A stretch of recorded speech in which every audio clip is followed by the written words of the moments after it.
In the spirit of freedom, Epictetus once asked, "Is freedom anything else than the right to live as we wish?" The answer, it seems, is nothing else. In February 1725, in Macau, a series of events unfold. A man, Buta, is being pursued by his adversaries, Kaka and Pissel. As they stomp after him, he manages to keep one step ahead. He apologizes over his shoulder, but his pursuit continues. With sudden agility, he springs into the air, only to land on a ship, a desperate attempt to escape his pursuers. But his reprieve is short-lived as his adversaries spot him. He has to run again, jumping and sprinting, his breath coming in sharp gasps. The situation doesn't look good. Suddenly, a strange device called the animus synchronizes with him.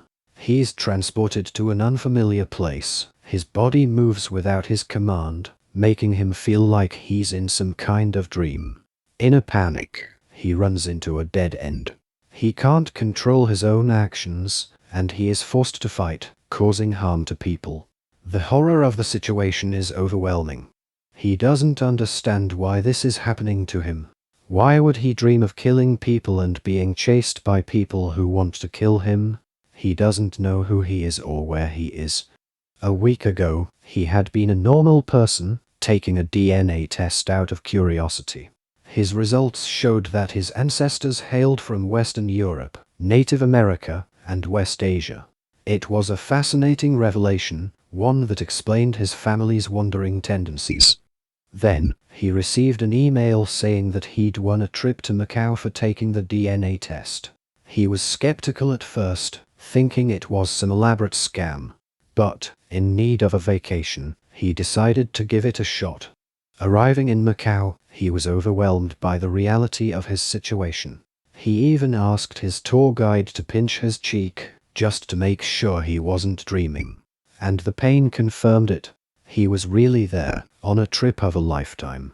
During his tour, he found himself in a place that felt strangely familiar, even though he was sure he had never been there before.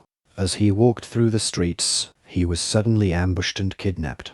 He was then forced into the animus, a device that caused him to relive the life of his ancestor, Edward James Kenway. In a sudden burst of clarity, he realizes he isn't in modern Macau anymore.